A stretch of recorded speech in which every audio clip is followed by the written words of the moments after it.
So please join me in welcoming Andy Root.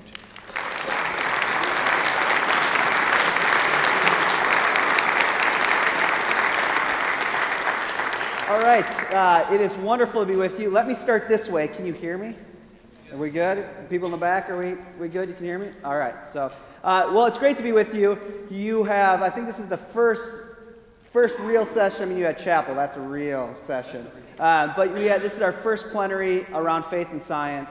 So probably the place to start is because this thing, faith and science, the ball can move pretty quickly. So I want to show you my favorite internet meme GIF. All right? So what I'm trying to say to you is don't be this dog.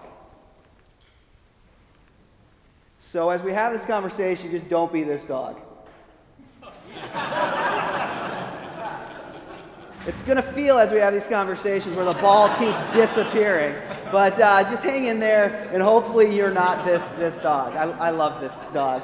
I could actually watch this all day long. We won't. I'm tempted to just rewind it again. So as we have this conversation, the ball's going to move at times probably.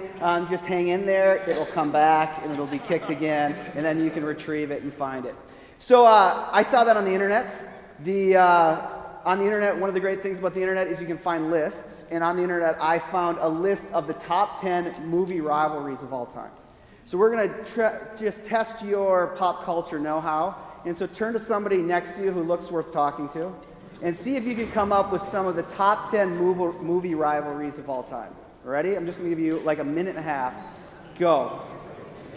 Top 10 movie rivalries of all time.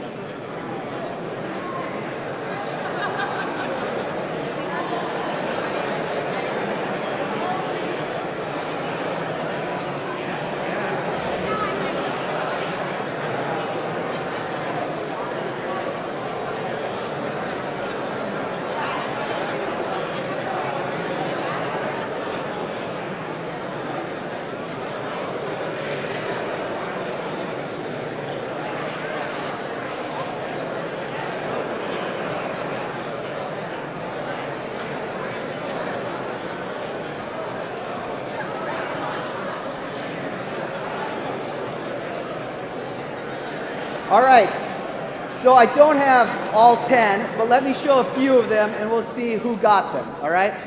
So this is the list I found. One of the top 10 rivalries, you know this movie? You don't look like a crowd that's big Adam Sandler fans, but this is the classic comedy Happy Gilmore with Shooter and Happy. Did anyone get that one? No? Okay. Well, Adam Sandler destroyed a generation of people my age with his movies. Next one, of course, if you have grandkids, you know this. Yeah, that makes it on there. Then here's a classic, Karate Kid. Yeah. You have Daniel Russo and Johnny Lawrence. And remember, let's sweep the leg, Johnny. We're going to put him in a body bag. I don't know if you've rewatched this movie. If you actually just turn on TBS, it's probably on right now. But if you've watched this, it's a crazy movie. I just watched it with my kids about a year ago. And Mr. Miyagi, remember Mr. Miyagi who teaches them how to wax on, wax off? The scene that brings Daniel and Mr. Miyagi together is when Mr. Miyagi sees these older kids, high school kids, beating up Daniel. He jumps over the fence and he beats them up. He knocks them unconscious. That's assault, people. But it's like right in the movie. I don't think it's right to knock kids unconscious, but that's what happens in that movie. All right, another one. Good Harry Potter. Anyone have that one? Oh my God. All right. Here's another one. The Matrix. Mr. Smith and Neo. Yeah, all-time rivalry. And then can you guess what was number one? Close. We have a little Rocky and Apollo Creed. Number one all-time rivalry. Now, we're going to push this conversation into our own discussion. We're going to add another rivalry. There's probably people assume, at least in pop culture, that there's a rivalry between faith and science. And that faith and science really have this knock-em-out rivalry going on. It's one of my favorite pictures. I don't know what it means.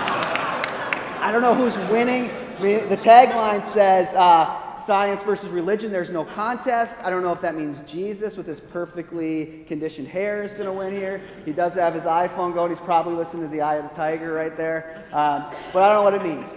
So, like Craig nicely introduced, we've been working on this project here at Luther Seminary that's been funded by the Templeton Foundation called Science for Youth Ministry. And when we started this, the foundation asked us, the first thing they wanted to know was, did particularly Protestant youth ministry people care at all about this conversation? I mean, did they care? I mean, youth workers, youth directors, they have to worry about all sorts of stuff like bullying, teaching about the Bible, just getting through the confirmation curriculum. Could they really care about a conversation about faith and science? So they asked us to do a little research up front and to figure this out. So we interviewed a bunch of youth workers across the country, across traditions, from very conservative evangelical to quite progressive and liberal, and we also did focus groups with their young people. And we did this to try to discover what was actually going on here. What we discovered is when we asked them this question, when we asked youth workers, is there a rivalry between faith and science? Across that continuum, whether really conservative or really progressive, they all said, yeah, there is. Wow. When we asked their kids, ironically, is there a rivalry between faith and science? Again, across the continuum of very conservative to very progressive, they all pretty much, for the most part, said, nah, I don't think so.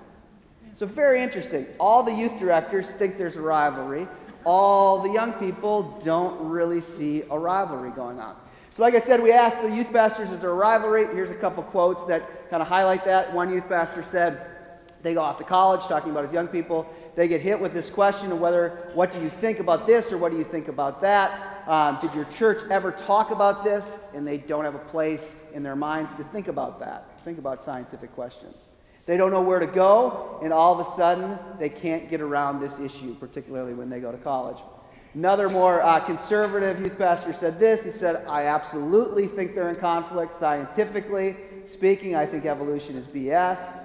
There are no transitional kinds. There's no life. How does life come from another life? How does something come from nothing? So you can see, yeah, and some of you are laughing. It does, but you see the point that there's this conflict at play here. So now, the way they responded to that conflict was quite different across that continuum. Like this last youth pastor of the quote I just showed you thought that it's time to fight. Like it's time to rise up, find apologetics, find different theories to push back against the way science is eroding faith. So some of them, it was a smaller group, but some thought, hey, it's time to fight. Another small group on the other end of the continuum thought it's time to give up. Like, science has already won. There's nothing we can do here. We're just going to have to try to find a way to hold on to religious practices inside a scientific world. There's not much we can do. So those are small groups, but they were representative. The largest group didn't know what to think, and they just wanted to be neutral. They didn't really know if they could talk about this at their church because they didn't want to get fired. They didn't know how they would answer. They weren't sure what to say at all. Now, like I said, this confused me because when we asked young people, all young people, pretty much every young person we interviewed, said there's no rivalry. So to give you an example of some of those interviews, we asked a group of young people, is Christianity and science in conflict? Do they conflict with each other? One young woman said, I feel an intensity from other people, but for myself, I don't feel that they're in conflict. We asked another group, pretty much the same question, are Christianity and science in conflict? A young woman said, just no. A boy in that focus group said, neither one disproves the other. They can both be right at the same time. And then a young man said, I like this answer. He said, I think it's easier to believe in science, honestly, but faith is trusting something you can't explain and you don't know for sure. But it's easier just to read the textbook and be like protons and neutrons and everything formed. But faith, you sort of have to know that it didn't just explode into something and something did start it. We asked another group, it's pretty much the same question. When you think of Christianity and science, do you see them in conflict? And a young woman said, I think people try and pit them against each other. One has to be right and the other has to be wrong, but I think they actually go hand in hand. So this confused me. This confused me for about 2 years. Why would you have the youth directors, the youth pastors in these churches saying, there's conflict, there's definitely a conflict? And then you ask their same kids, and they say, I don't see a conflict. I mean, I feel it from parents, and I feel it from my youth director, but I don't think there's a conflict. And it started to dawn on me that it could be that when we even said the word science, they heard it in two very different ways. So I think when we look at what we're talking about when we're relating faith and science, that actually young people and their pastors aren't actually understanding the word exactly the same way. So let's look at this word a little bit and focus in on it. And what I started to realize is when we said, are faith and science in conflict, or can they relate, can they have a conversation, that there were actually more things at play than just faith and science, that it was a more complicated conversation. And if we tease this out, I think there was actually three things at play. That there was science, and we'll just leave that in quote marks. Some people call that scientism, or we could name it some other things. But there was science, then there were scientific theories and findings, and then, of course, there was faith. So let's look at these three and kind of look at them backwards, or look at them from down up. And let's start with faith. And one of the reasons we know that there are these three different things, or we can assume there's at least these three different things, is because we have to look at their telos, or what are their aims? What are they really about? And I think when we look at science and we look at scientific theories and findings, their aims and their objectives are actually quite different. And I don't know that the pastors and the young people actually were picking up on that nuance. So let's look at this. If we start at the bottom and look at science, look at faith, what's its aims? What's it actually about? I think in a broad sense, we could say the aims of faith is it has a kind of soteriological goal. At one level or another, depends on where you're at theologically, but in a sense that faith is an encounter with a living God. It's a way of life to encounter this living God. That we have the sense that this God does something in the world. I mean, at least the Christian tradition makes this claim that God acts within the world for the sake of actually saving us. You could define what it means to be saved in many ways, but there's this sense that God calls us into something, that God meets us. Of course, why Paul says, I choose to know only Christ and Him crucified. So faith has this sense of encountering God, and the objective is this kind of soteriological focus. Now, the good news is that when we ask young people and their youth pastors, they all kind of, sort of, in their own ways and through their own traditions, kind of understood this as faith, sort of. That faith had something to do with the personal God. It had something to do with a living God who acted in the world. And I think it's good for us to keep that as central, that our focus for most of us in this room who aren't kind of professional scientists, our focus really is faith and passing on faith, encountering a living God, and how do we make sense of that? The reason I'm interested in this topic at all is because I'm really interested in people finding ways to encounter a living God and how that could make sense to them. And that's also good news because it means if you're going to have this conversation in your church, you don't have to know everything about string theory before you can actually have this conversation. You don't have to become a scientist yourself to have this conversation. Your focus is on faith and passing on faith. Like I said, good news is that for the most part, young people and their pastors and youth pastors tended to agree on this. They saw faith this way. Well, things get more interesting is when we go to the next and we look at the scientific. So when we look at scientific theories and findings, we could say that the aim of scientific work is to empirically deliver results, solutions, and answers. And that's often repeatable. Now, if we wanted to break that down a little bit more and maybe make it a little bit more practical, even though we'll use some big words, we could say that the scientific work has a technological telos. Its goal is technological and also epistemic. So let's start with the technological. That part of the goal of scientific work, scientific theory construction, is to have a certain technological output, to try to make the world a better place. So one of the reasons that young people love technology right now is because it gives them their iPhones, and that seems pretty cool. Or kind of internet-based and computer programming and things like that seem to really make a big difference. I mean, we all have in our pockets a device that we can press a button and a car will show up and take us wherever we want to go. I mean, that seems almost magical. So scientific work does have this sense where it has these technological objectives. And as people of faith, I mean, I don't think there's really, at its core, faith and the technological goal of scientific work aren't in conflict. I mean, we're having this presentation on a projector, and we're sitting in a room that has some kind of central heating, air conditioning. We're not opposed to the scientific, technological work. A lot of you came here, some of you at least came here on airplanes. You were happy to do that. We're fine with it. Back to the earliest days, some people think the first scientist was this guy named Roger Bacon. Roger Bacon in the 13th century, he was about this technological pursuit from the beginning. I mean, if you read about him, he was trying to find an underwater machine that he could create. He also wanted to figure out ways, and Newton wanted to do this in his own way, ways to turn rocks into gold. And what gets a little bit gross is he thought, man, if we could turn rocks into gold, just think how we could fund the Crusades. So he wanted to find this technological pursuit for the good of the church, for good or for ill.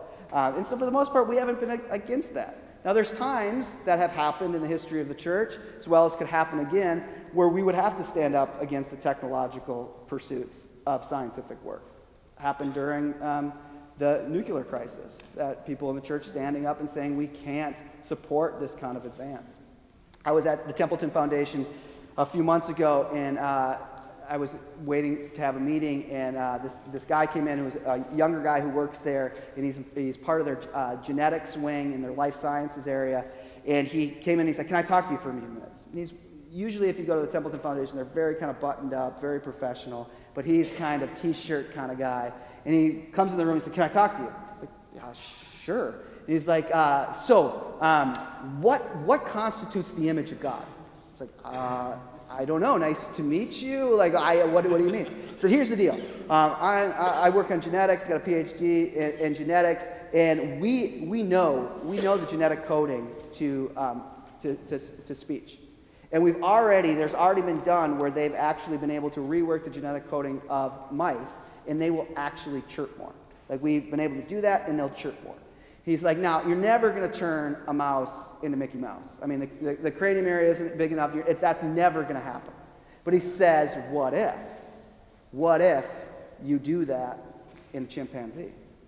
What if we could he said, this is possible. What if in 10 years a chimpanzee can talk?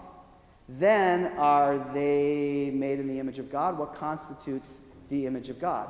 And he said, the reason I'm asking you is I just did a seminar with a bunch of theologians, and they were absolutely worthless. We could get nowhere on this. But what are we actually going to do if this happens? And so the point is the kind of the technological pursuit of science, there may be times that in the claims of faith, the church has to stand up against it. But for the most part, we're fine with it. I'm fine with my phone in my pocket. I'm fine with being mic'd right now. We can say at its core that the technological work of the scientific and faith don't necessarily conflict at all. If you need to see a cool movie, I'm going to ruin it for you right now, that kind of illustrates this or tries to show a group who tried to do this and it failed. Did everyone see the M. Night Shyamalan movie, The Village? M. Night Shyamalan has had one good movie called Sixth Sense, but he's tried to be clever ever since then. But if you watch this movie, it's 10 years old, so if I'm ruining it for you, it's your own fault. But the whole movie seems like it's kind of colonial America, and then at the big surprise at the end is they pan back out, and they're not in colonial America at all. They're in present-day America, and this has just been a sectarian group that has left the modern world, left science behind, and tried to go into a national park and just go to a world before the scientific revolution or before science was kind of in everywhere in our culture. And of course, the whole movie works that the whole point of the movie is it can't work. That as soon as someone gets sick and they know they have medication that they could actually help that person and heal that person, they go out and they do it. So for the most part, the church, we're not looking to recover some kind of ancient perspective where we don't have phones or cars. We're fine with it. Now, the second element of this, though, of course, is this epistemic telos. So science is about technological pursuits, but scientific work is also about trying to describe the way the world is. Try to get inside how the world functions, trying to look at the contingent factors of the world. Help this make more sense, let me show you a video clip. Dustin, if you have the volume ready here.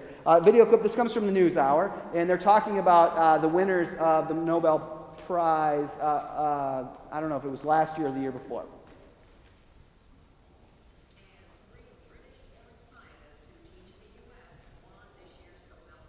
We need that mic. And Michael Kosterlitz were recognized for their research into rare states of matter. It paved the way for designing new materials for electronics and future quantum computers. Haldane is now a physics professor at Princeton.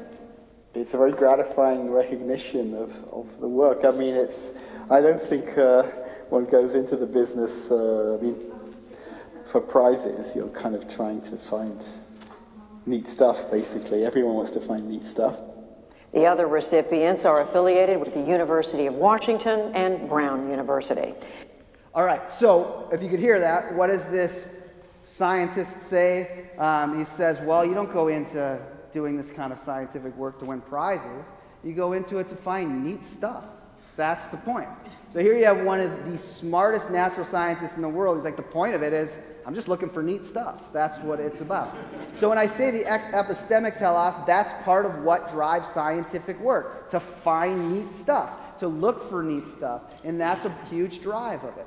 Now, when we try to relate that to faith again, one of the interesting things, I think, is part of that drive within scientific work to find neat stuff doesn't come from within it itself, but it actually comes from a long dialogue with Christianity and with religion, but I think Christianity as well.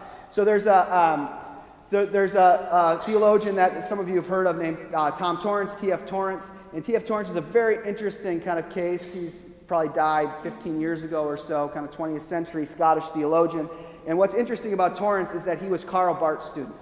So he's Karl Barth's Scottish student. And if you know anything about Karl Barth, you know that Karl Barth was very adamant against there being a point of contact between our knowledge of God and the created realm. Most popular 20th century essay probably ever written was Karl Barth's response to Emil Brunner, who Emil Brunner had said there was a point of contact through the human experience that we could get to God, and Barth wrote it with that very pithy one-word title that was just 9. No. There is no point of contact. So for most people, when they think of Barth, they don't think, here, this is a guy who's open to a faith and science conversation. Barth wanted to start only with the strange world of the Bible to try to articulate who God was. But here's Tom Torrance, who ends up spending most of the second part of his life talking about faith and science and seeing them interconnected. And the story goes that on Karl Barth's deathbed, that Torrance went to him, and they had a conversation. And Torrance said to him, just as you are opposed to any dualisms, that you want God to break in, so the new physics, and he's referring to Einstein here, doesn't see any dualisms in the sense of our experience of time and space. And supposedly Barth said, I must have been a blind hen not to see that. So for the rest of his career, Torrance looked to articulate this kind of faith and scientific work, how they actually come together. And Torrance actually makes this claim. He says, thus the incarnation and the ascension means that we cannot know God by transcending space and time, by leaping beyond the limits of our place on earth, but only by encountering God and his saving work within space and time, within our actual physical existence. Now, what Torrance is actually leaning on here, you can just let that kind of swim over you, is what Torrance tried to then do is he tried to show for the rest of his career, which I find very interesting, he tried to show that at the depth of particularly Nicene Christianity were the first building blocks that could ever get to a scientific revolution. So Torrance would tell this story. He would go back, if we look on the right where that green line is, he would go back to the ancient church father, Alexander from Alexandria. And then if you see on his right, there is St. Athanasius. He's the one with the spaghetti strainer on his head. I don't know if you were just a great theologian back in the day, they made you wear a spaghetti strainer. I don't understand, but someone else can tell me. I don't know if that's a spaghetti strainer or not, but it looks like it. So Torrance's point is that if you remember back to the Nicene Christian controversy, we have an issue. And the issue goes back to, if you look across in the top photo there of the person who looks like it's a thumb painting by a 4-year-old, that's Arius. And we know, you remember from your seminary days, the whole Arian controversy. And Arius was a good philosopher. And Arius just knew, and I think this is empirically provable because I have a son, but Arius' point is fathers are always greater than their sons. I mean, I have a 13-year-old. It seems really true. I can beat him at everything. So his point is like, listen, this is just pure logic here. Fathers are always greater than their sons. So Jesus is a special creature, but Jesus is just a creature. He's not God. He's a creature. He's a creature like all other creatures. So the whole Nicene controversy, of course, is to work that out. And Alexander has a very different perspective. And he has a different perspective because Alexander is not a philosopher. Alexander is a pastor. And when Alexander preaches, and when Alexander prays for people, and when the community worships and takes communion and does baptism, something profound happens. And what is dead is turned into life, and only God can be involved in that. So the whole Nicene controversy is, of course, the assertion in the crew that wins here, Alexander's crew, it makes the claim that Jesus is true God of true God, begotten but not made. In other words, not a creature, but true God of true God. Now, Torrance's point, actually, and Athanasius will then work this out, is that what happens after Nicene Christianity is never again can you look to encounter God anywhere else but in the world. That God is actually found in the world. That the world isn't just a Gnostic shell to throw away, but the world in the created realm matters because God comes into it. The place where we look for God is to break into our world, that God comes near to us. Now, what's fascinating is that Torrance sketches out that the man on the just below the spaghetti strainer, Athanasius, that's Faraday. And you know, Faraday is the guy who basically figures out that electricity and light are interconnected. And then one of his students who was very moved by his theory was James Clerk Maxwell, who's the next one there. And Clerk Maxwell is the guy who actually, he does the mathematics and figures out what is the speed of light. And he has his whole field theory. Now, Maxwell said that it was thinking about the Nicene Creed that gave him the imagination to think of light this way.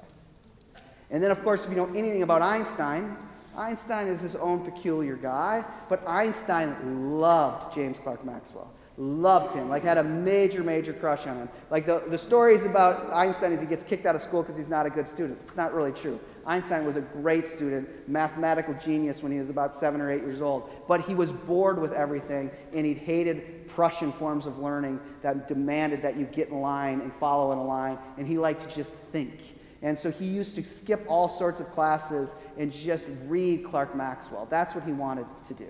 And so Einstein's great breakthrough in his whole physics comes through these guys who are thinking about the Nicene Creed.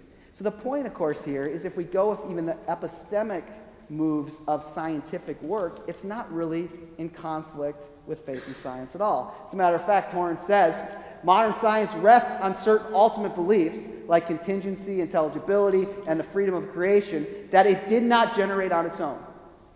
The universe is endowed with an astonishing reliability and consistency, but also a kind of spontaneity and freedom that takes us by surprise and repeatedly defies what we anticipate or can articulate. So Torrance's point is it's not just Christianity, but Christianity, in part Nicene Christianity, creates the ground, tills the ground to allow for a scientific revolution to happen 1,000 years or so later. So there's not this conflict. Young people are right. There's not a conflict between faith and science. And so when we asked them, is there a conflict, they all said no. And the reason I think they said no is because when they heard science, they heard scientific theories and scientific findings.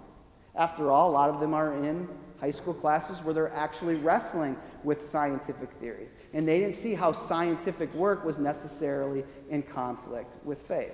Now, when we turn to our third and we look at science, science has a completely different aim. Again, to put the scare quotes up, science has a different aim. Science isn't trying to describe the world or make technological breakthrough. Science is making the assertion that the world that we do inhabit is a completely impersonal place. That there's no personal reality into it, that this is only natural and material, that that's all there is.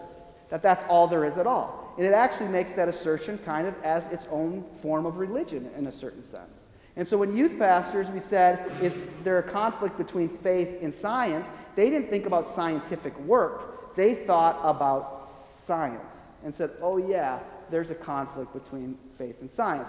And so it makes this assertion that the world's an impersonal place, but it pushes further than that when you read this stuff. It also makes the assertion that if you don't believe that, you're immature. That you're an immature person, or anyone who holds to a sense that there's a God who's behind this, that you're just someone who hasn't released yourself from the fairy tales. And you just need to embrace the reality that all there is you live, you're a little bit of carbon material, you die, and there's nothing more. And if you can't face that, that's too bad. For me, I've outgrown that. I don't need that, says this perspective. I've actually outgrown that. But the point is that's not what scientific work actually says or asserts. It's what science actually says. Charles Taylor, who has written this important book called A Secular Age, which in my seminar I'll talk more about, has this, I think, important quote where he says, from the standpoint of thinking about science, A faith in a personal God belongs to a less mature standpoint, where one needs the sense of a personal relation to things, where one is not yet ready to face the ultimate truth that you are alone, that there's nothing else in the universe, that this is meaningless and chaos, and you are alone in the world. One of the things that Taylor says, who's trying to push back against this, he says, well, if you've gone through a kind of Sunday school and catechesis that's been pretty thin and lame, that argument starts to make kind of a lot of sense. But if you've ever actually prayed with your grandmother or watched your uncle wrestle with the faith while he prayed for and watched his spouse die of cancer, it's pretty hard to say that faith is just an immature, babyish stance. But if all you've ever been to is a church where everything just seems like you're just coloring pictures and believing these weird, lame things, then maybe that does make sense. So part of the issue is to have a deep faith and science conversation with young people is not always just to have a science conversation. It's to be able to take them deeply into the tradition and wrestle with questions and wrestle with doubts. So when these questions do come up, this science perspective doesn't seem to connect, doesn't seem to make much sense to them. So probably the biggest example of this, of course, is Richard Dawkins. And Richard Dawkins has kind of made millions of dollars, or at least sold millions of books, making this very assertion. And there's a couple quotes from Dawkins here where he says, atheism is winning the war against religion, Dawkins says, who wrote that famous book, The God Delusion. And then he has this quote where he says, religion is capable of driving people to such dangerous folly that faith seems to me to qualify as a certain kind of mental illness. So it's no wonder then when we say to youth pastors, is there a conflict between faith and science? If they hear science, oh, heck yeah, there's a conflict here. I mean, this is a major conflict. And this isn't, Dawkins is pretty bombastic, but this kind of filters into our culture in other ways as well. So I want to show you just a few minutes of a clip from Cosmos. You remember Cosmos with Neil deGrasse Tyson, who Neil deGrasse Tyson in many ways, it's hard not to like Neil deGrasse Tyson, but in his own way, Neil deGrasse Tyson pretty much represents science and kind of thinks science is the most logical, smartest way one could live. So I want to show you this. Maybe you've seen this before. Cosmos was the reboot of Carl Sagan's Cosmos from PBS. But then it went prime time, and it went, when Neil deGrasse Tyson did it, it went prime time and it went to Fox, and it got huge ratings. It got like 20 million people kind of ratings. It got like Walking Dead kind of ratings. And it was actually funded, which I think is really interesting. It was funded by Seth MacFarlane. Do you know who Seth MacFarlane is? Seth MacFarlane is the guy who created the Family Guy. He's the one who did those irreverent cartoons. And basically, Seth MacFarlane said that he wanted to fund this show because science needed to tell its origin story. That if it ever was going to make any traction over and against religion, it had to be able to tell a compelling origin story. So I want you to watch this. I'm just going to show you about 6 minutes of it. This is Neil deGrasse Tyson. Just let it wash over you. What do you pick up here? What do you see? So, well done. I think they're still all on Netflix. You can watch them all. Well done. It's hard not to like Neil deGrasse Tyson. Great guy. But you see the kind of perspective. Here's humanity. Humanity is just this baby. And humanity is just immature. It doesn't know anything about its world. Poor baby. I mean, it sees a comet and it just imagines God's trying to talk to him. It's a poor baby. It has false pattern recognition all over the place. But once we had the scientific revolution, and if you watch the whole episode, once you get Newton's laws, now finally the baby can grow up. Now, of course, there's incredible breakthroughs that happen through Newton's scientific work. But the perspective, of course, that human beings were complete idiots when they believed in a religious, cosmic reality as opposed to when they finally get scientific know-how, plays into this science like we're getting at. And so you can see how that plays itself out. Now, two things that I think are kind of disingenuous from the scientific perspective that I think youth pastors were picking up and pushing against, and maybe helps us kind of round this out, is first of all, that's often you'll hear people say that, well, this is what science just says. I mean, you might believe there's a God, but science just says there's not. This is just what science says. The truth of the matter is science doesn't say anything. Science is just a loose container of a bunch of different people doing a bunch of different work. It's just a big crowded room of people all talking. Now, I Googled crowded room and I got poker championship. So I don't know why I'm showing you poker championship up there, but you get my point. There's probably a deeper analogy to poker championship, but people will say, like, well, this is just science. I mean, you might think you can pray and God will heal you, but science just says. But like I said, science doesn't say anything. Different scientific work says a lot. Neuroscience says something. Certain forms of psychology say something. Evolutionary theory says something. But science generically doesn't say anything. It's just a container. It would be similar to saying, well, I mean, religion says. Well, what do you mean religion says? Religion's just a loose container for a bunch of different practices and a bunch of different perspectives. But to really actually know what certain people believe about God, you have to get inside that room and have a conversation. I think this is pretty freeing for us who are doing ministry, because if at any point you ever try to do a ninth grade retreat on faith and science, boring. Don't do it. I mean, you'll get like 2 kids who are super into philosophy that might be into it. But if you have a conversation on prayer and neuroscience, that might be really interesting. If you have these conversations about Big Bang cosmology and read the Genesis text together, now that could be interesting. So when it comes to the practice of ministry, we actually have to wrestle with, I think where young people are actually at, with scientific work. The science as a big container is an abstraction in and of itself. I mean, it tells us something true, but you can't really have a dialogue with science, but you can with different particular scientific theories and findings. And I think what we want to help our people into is actually wrestling with the findings of scientific work. And when we ask young people where they really become interested in scientific questions, or when they become interested even in this faith and science conversation, it was when the claims, the soteriological claims, the claims of faith, connect with scientific work. If there was a Big Bang, how does that connect to God? That starts to become really interesting for them. So for us, I think we need to actually find our way into dialogue with different scientific work. The second thing that's kind of disingenuous about science is that it does make this assertion that you're immature or you're a child if you still believe in fairy tales that there's a personal God. But of course, one of the greatest scientific people we've already pointed to, people who did the greatest scientific work of the 20th century, was Albert Einstein. And Einstein, this is a picture of Einstein when he's a kid, isn't it cute? Einstein actually said his great genius, even in the end of his life when he was walking Mercer Street in Princeton, he said his great genius is he refused to ever see the world in any other way than as a child. That was his genius.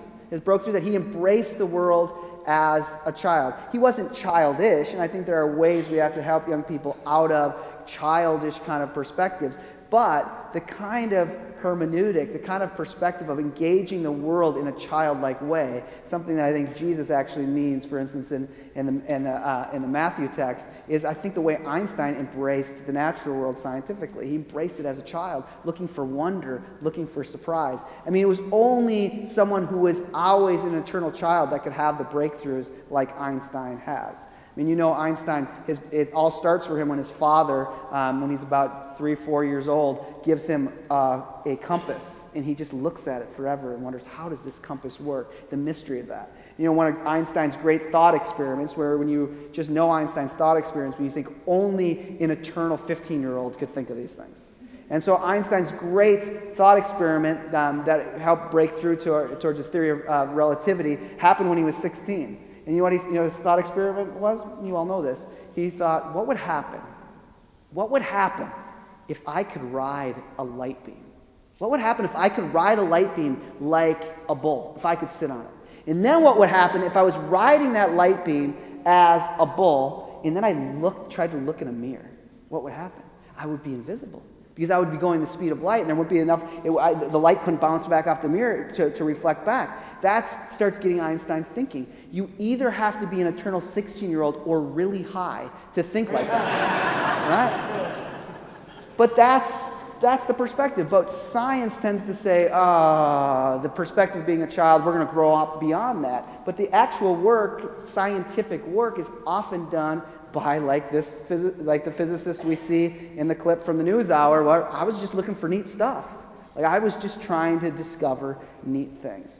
So I think the big takeaway for me and for our study here is that the way to kind of break the hold of science that seems to kind of penetrate our culture and seems to kind of perpetuate this idea that people of faith are against science, the way that you actually get inside that and push back against it is to actually take young people into dialogue with scientific work. That if we actually in our churches can get young people to dialogue and wrestle with and take the practices of the faith next to actual scientific work that actually is embodied in most of our congregations. There are operating, working scientists in many of our congregations. If we can get young people to actually wrestle with scientific work, I think it actually breaks this open in a pretty significant way. And that's really been what we've been after, is trying to move beyond young people responding to something like this. When we asked young people at the end of our studies, so how helpful is what you've learned in church to your understanding of science? A young man said, not very. A young woman said, they don't really talk about it. And then another young woman said, I think science incorporates religion more than religion actually incorporates science. So that's been our big push with this grant, is to try to at least create some resources in some areas that can help people who are pastors and will never be anything but a pastor, not a junior scientist, be able to pull in the ideas of scientific work and put them in conversation with faith and life. So I want to conclude and show you one of the resources that we've created. We've created a 4-week or at least four session curriculum that I think could probably get all the way up to adults, but really is kind of for 14 to 17-year-olds, so kind of middle school up through high school. And it stars a friend of mine named Paul Wallace, who's an astrophysicist. Everyone needs to have a friend who's an astrophysicist. So you're going to see him up here. But these are all free. There's, I think in that folder, there's talk sheet kind of curriculum pieces that go with them. The videos are downloadable and streamable. And so I just want to give you a taste of this. And this is our hope, to get young people to actually have a dialogue with scientific work and to think about faith in these kind of bigger visions than often they get culturally.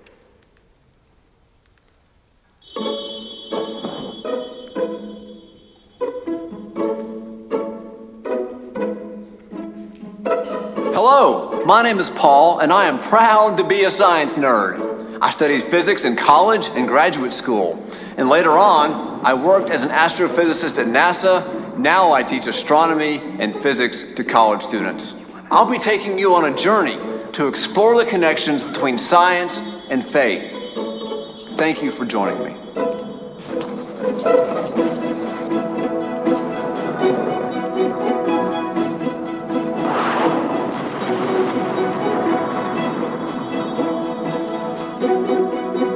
In this video, we'll be exploring more about science and faith.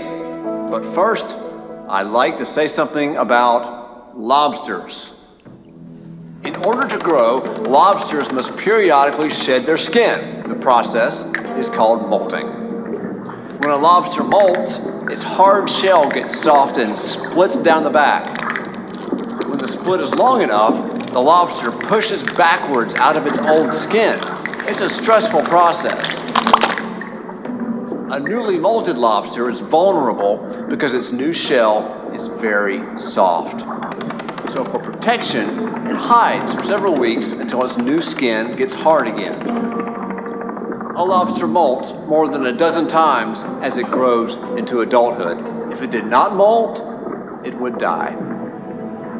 Now, during late high school and college, my growing understanding of science drove me to abandon my faith. I saw Christianity and science as competing ways of looking at the world. They were so different. Both could not be true, I thought. At the time, I thought of God as little more than a large and powerful, loving, invisible man in the sky. And I tended to read the Bible as a collection of outdated and magical stories that had no significance for me or for the modern world.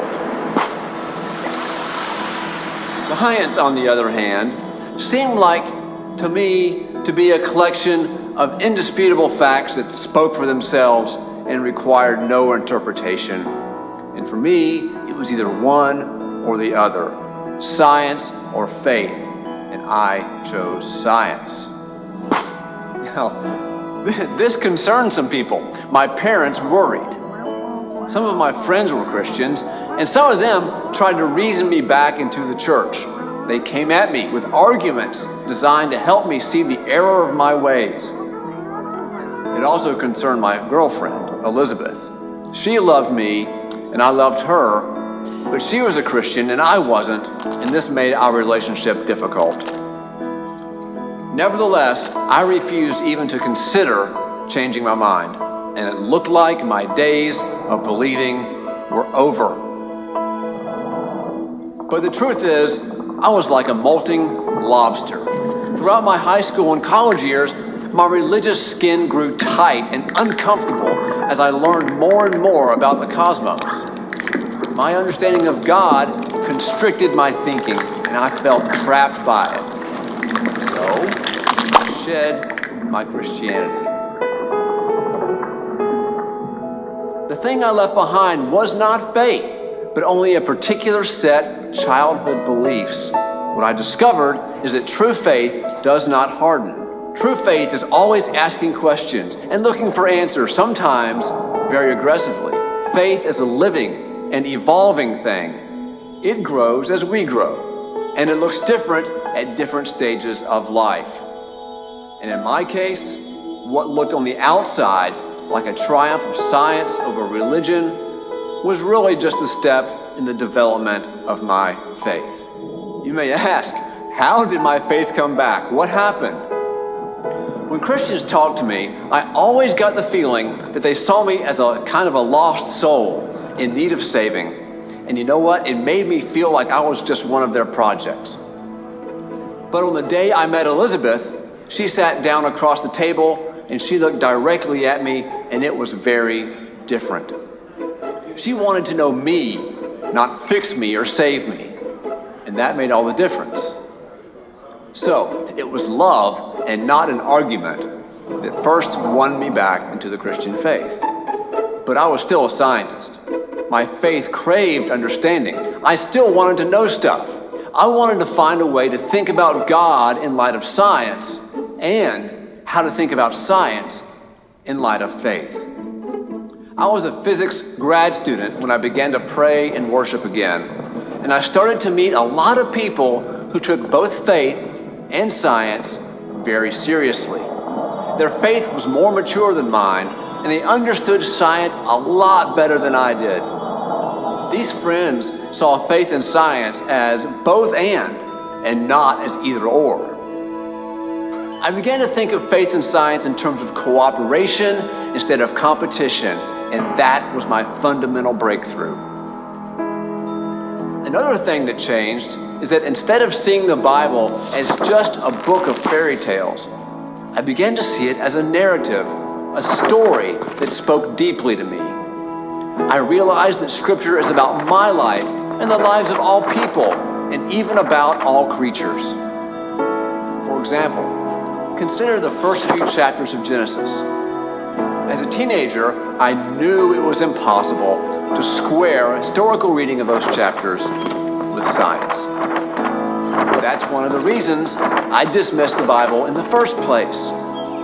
But once I opened up and read Genesis more deeply and more poetically, it came alive. It became a true and sacred story about relationships. These relationships are between God, human beings, other creatures, and even the cosmos itself. Like when God says, "Let the waters bring forth swarms of living creatures, and let the earth bring forth living creatures of every kind, cattle and creeping things, and wild animals of the earth of every kind." For me, today, Genesis is a story about the cosmos I love and about who I am as a tiny and imperfect but divinely made part of it. Seeing it through these new eyes helped me, for the first time, to feel at home in the cosmos. I eventually left my scientific career for seminary. There, I learned that Genesis has been read poetically ever since it was written. And as for the rest of the Bible, it's not just one kind of writing, it's a mixture of many genres, each one of which must be read and understood in a different way. As my reading of the Bible changed, so did my view of God. God became less of an oversized grandfather in the sky and more of a mysterious and always present reality. But none of this would have happened if I had not shed my childhood beliefs like a lobster losing its shell. So I wonder, do you have any old ideas which might need to be shed in order for your faith to grow? Together, let's continue to explore how we might enlarge our understanding of God through science.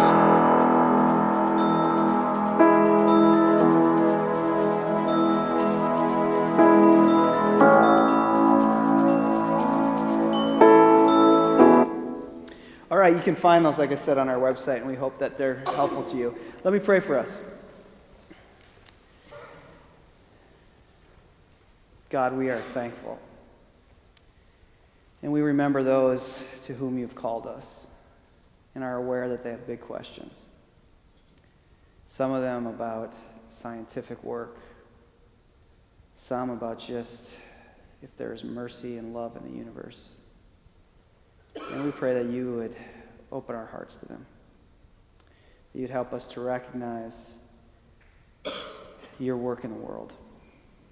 So we pray for wisdom throughout these days, that you might bless us with new ideas, but even more so with deep conversations. Amen. Thank you.